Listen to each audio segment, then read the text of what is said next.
That was a proud moment for India. India ने एक अंतरिक्ष क्षेत्र में एक बड़ी उपलब्धि यहाँ पर हासिल की है। चंद्रयान 3 सक्सेसफुल यहाँ पर लॉन्च हुआ है और चांद से मिलने चला अपना यान चंद्रयान 3। हम बात करेंगे यहाँ पर क्या क्या इसके मोटिव रहे हैं, किस किस तरीके से ये उपलब्धि यहाँ पर प्राप्त करने वाला है। अगर आप इस चैनल पे नए हैं तो प्लीज़ सब्सक्राइब करें, अपने दोस्तों के साथ शेयर करें। आप शेयर करते हैं, सब्सक्राइब करते हैं तो हम भी यहाँ पर मोटिवेट होते हैं जानकारी आप तक पहुँचाने के लिए। तो पूरे गोल्स के बारे में डिस्कस करेंगे, तो चलते हैं। 8, 7, 6, 5, 4, 3, 2, 1, 0. Plus 5 seconds. Lift off normal. Here tracking. we have a majestic liftoff of LVM-3 M4 rocket carrying India's prestigious Chandrayaan-3 spacecraft. P2 tracking. प्रज्वलन और सफलतापूर्ण उत्थापन LVM-3 M4 रॉकेट का। यह भीमकाय रॉकेट आसमान को चीरते हुए अपनी भयानक दहाड़ से चारों ओर कंपन उत्पन्न कर रहा है, जिसे हम यहाँ महसूस कर सकते हैं। और यही दहाड़ है जो वैज्ञानिकों को रोमांचित करती है। LVM-3 के उत्थापन के साथ ही हमारे अंतरिक्ष यान चंद्रयान-3 की चंद्रमा की यात्रा प्रारंभ हो चुकी है। As the rocket is soaring through the clear skies, every second moving closer to the accomplishment of the most important milestone in its mission to moon. Every Indian witnessing the launch live is content with the feeling of watching history in the making.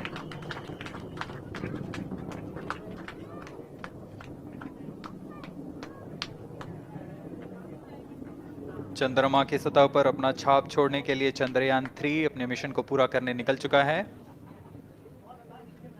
वर्तमान में दोनों S-200 step on booster सामान निष्पादन करते हुए अपनी निर्दिष्ट कक्षा की ओर बढ़ रहे हैं। The S-200 motors thrusting simultaneously, generating a peak thrust of close to 6,000 kilonewtons in vacuum. They are made of HTPB-based solid propellant. 204.5 tons in each strap-on. Close to 2 tons of propellant being burnt each second. S-200 step on boosters का कुल प्रज्वलन काल 126 second का है और अभी अभी घोषणा की गई L110 स्टेज का भी प्रज्वलन शुरू हो चुका है। Apart from the strap-ons, the core stage has also commenced its operation. This stage, based on combination 200 stages are separated. हम बात करते हैं सबसे पहले यहाँ पर कौन कौन सा इसका एजेंडा यहाँ पर रहा है। हम बात करते हैं भारत ऐसा चौथा देश बन जाएगा अगर वो यहाँ पर सक्सेसफुल यहाँ पर लैंडिंग करता है।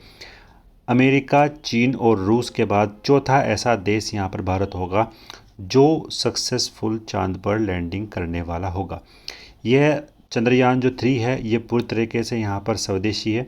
यहाँ पर किसी भी देश की कोई भी हेल्प यहाँ पर नहीं ली गई है, तो ये पूरी तरीके से यहाँ पर स्वदेशी है। अगर हम बात करते हैं चंद्रयान 1 और 2 की गलतियों को हमने यहाँ पर इसमें सुधार करने का प्रयास किया है, तो एक बहुत बड़ा यहाँ पर मोटिव है। बहुत ही कम कीमत पर तैयार किया गया ये चंद्रयान 3 है और इससे अंतरिक्ष बाजार पर भारत का जो भरोसा है वो भी यहाँ पर मजबूती से कायम होने वाला है। नेक्स्ट बात करते हैं यहाँ पर चंद्रयान 3 के बारे में। चंद्रयान 3 में अगर हम बात करते हैं 3 तरीके से मॉड्यूल्स का यूज़ किया गया है। सबसे पहले बात करते हैं यहाँ पर प्रोपेलर मॉडल्स। इसकी बात करते हैं, इसका जो वज़न है वो 2148 किलोग्राम के आसपास है। इसका जो मेन फंक्शन है वो है लैंडर मॉड्यूल्स को यहाँ पर लॉन्च करने का काम यहाँ पर किया जाएगा ताकि सही तरीके से उसकी यहाँ पर लैंडिंग सस्पेंशन तक ले जा सकता है। अगर हम बात करते हैं जो हमारी पिछली 2 गलतियां रही हैं चंद्रयान 1 और 2 में, यहाँ पर उनको सुधार करने का प्रयास किया गया है। यहाँ पर हमने आर्टिफिशियल इंटेलिजेंस का भी इसमें यूज़ किया है और अगर किसी तरीके से कोई कनेक्शन यहाँ पर टूटता है तो उसको अपने आप भी ये जो चंद्रयान 3 है उसको जोड़ने का प्रयास यहाँ पर चंद्रयान 3 खुद करेगा। नेक्स्ट बात करते हैं नेक्स्ट जो हमारे पास है वो है यहाँ पर विक्रम लैंडर। विक्रम लैंडर की बात करते हैं तो इसका कुल वज़न यहाँ पर जो है वो 1726 किलोग्राम है और मिशन लाइफ जो इसकी रहेगी वो 14 अर्थ डेज़ यहाँ पर इसकी रहने वाली है। प्रोपल्शन मॉडल से अलग होने के बाद ये ऑन बोर्ड सॉफ्टवेयर की मदद से चंद्रमा पर लैंड करेगा और लैंडिंग के वक्त जो इसकी स्पीड होगी वो 2 मीटर पर सेकंड यहाँ पर इसकी स्पीड यहाँ पर रहने वाली है। ये चंद्रयान 2 के ऑर्बिटर और चंद्रयान 3 के रोवर से कम्युनिकेट भी यहाँ पर करने वाला है। यानी चंद्रयान का जो 2 वाला हमारे पास है उसका जो यहाँ पर ऑर्बिटर था उससे भी प्रयास करने का यहाँ पर करेगा कि उससे जो है हमारी कनेक्टिविटी यहाँ पर सही तरीके से हो सके। नेक्स्ट बात करते हैं, नेक्स्ट जो हमारे पास है यहाँ पर वो है प्रज्ञान रोवर। हम बात करते हैं इसका जो वज़न है वो लगभग 26 केजी के आसपास है। इसकी जो मिशन लाइफ है वो 14 अर्थ डेज़ यहाँ पर रखी गई है और प्रज्ञान रोवर विक्रम लैंडर के होने के बाद यहाँ पर बाहर आएगा और सोलर पैनल की मदद से ये पावर जनरेट करेगा और ये सिर्फ लैंडर से कम्युनिकेट कर सकता है। यानी रोवर लैंडर को डाटा भेजेगा और उस डाटा को आगे यहाँ पर पृथ्वी की जो कक्षाएं हैं वहाँ पर पहुँचेगा और ये सीधा हमारे पास यहाँ पर इसरो के पास ये यहाँ पर पहुँच जाएगा। तो ये पूरा यहाँ पर कनेक्टिविटी इस तरीके से यहाँ पर रहने वाली है। नेक्स्ट बात करते हैं, नेक्स्ट जो हमारे पास है यहाँ पर क्या क्या यहाँ पर गोल होंगे इस पूरे चंद्रयान 3 के। सबसे पहले हम बात करते हैं यहाँ पर ये मिट्टी की जांच करेगा कि किस किस तरीके से यहाँ पर मिट्टी है और कौन कौन से उसमें जो तत्व हैं वो यहाँ पर पाए जाते हैं उस मिट्टी में। उन खनिजों की यहाँ पर जांच करने का काम चंद्रयान 3 को दिया गया है।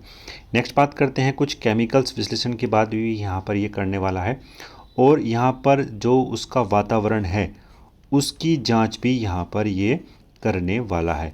तो इन सभी गोल्स के साथ यहाँ पर चंद्रयान 3 को यहाँ पर भेजा गया है।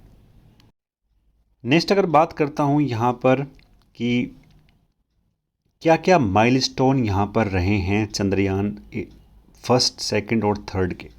हम बात करते हैं चंद्रयान जो फर्स्ट है उसमें लगभग 95% की उपलब्धि हमने प्राप्त की थी। चंद्रयान 2 का जो वेंडर है वो अब भी एक्टिवेट है और चंद्रयान 3 से वो कनेक्ट करने का प्रयास यहाँ पर करेगा। चंद्रयान 3 का जो हमारा टारगेट अब बचा है वो बचा है कि 24 से 25 अगस्त को जब सॉफ्ट लैंडिंग यहाँ पर होगी तो वो लैंडिंग हमारी सही तरीके से यहाँ पर होनी चाहिए।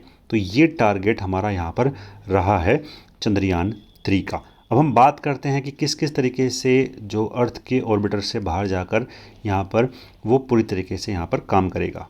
अगर हम बात करते हैं यहाँ पर चंद्रयान 3 किस किस तरीके से काम करेगा उसके बारे में बात करते हैं। चंद्रयान 3 जो पृथ्वी की जो कक्षाएं हैं धीरे धीरे वहाँ पर चक्कर लगाएगा और इन चक्कर को लगाने के बाद वो जो है इसकी कक्षाओं से इंजेक्ट ऑर्बिट के माध्यम से बाहर होगा और जब वो चंद्रमा की कक्षा में प्रवेश करेगा तो वो उसकी कक्षा में धीरे धीरे प्रवेश करने के बाद यहाँ पर जो है आगे बढ़ता हुआ चंद्रमा पे सॉफ्ट लैंडिंग यहाँ पर करने वाला है। तो ये हमने समझाया किस किस तरीके से यहाँ पर काम करेगा। आशा करते हैं आपको पसंद आया होगा। अगर आपको पसंद आया है तो प्लीज़ लाइक करें, अपने दोस्तों के साथ शेयर करें, चैनल पे नए हैं तो प्लीज़ सब्सक्राइब करें। मिलते हैं नेक्स्ट वीडियो में। धन्यवाद। जय हिंद।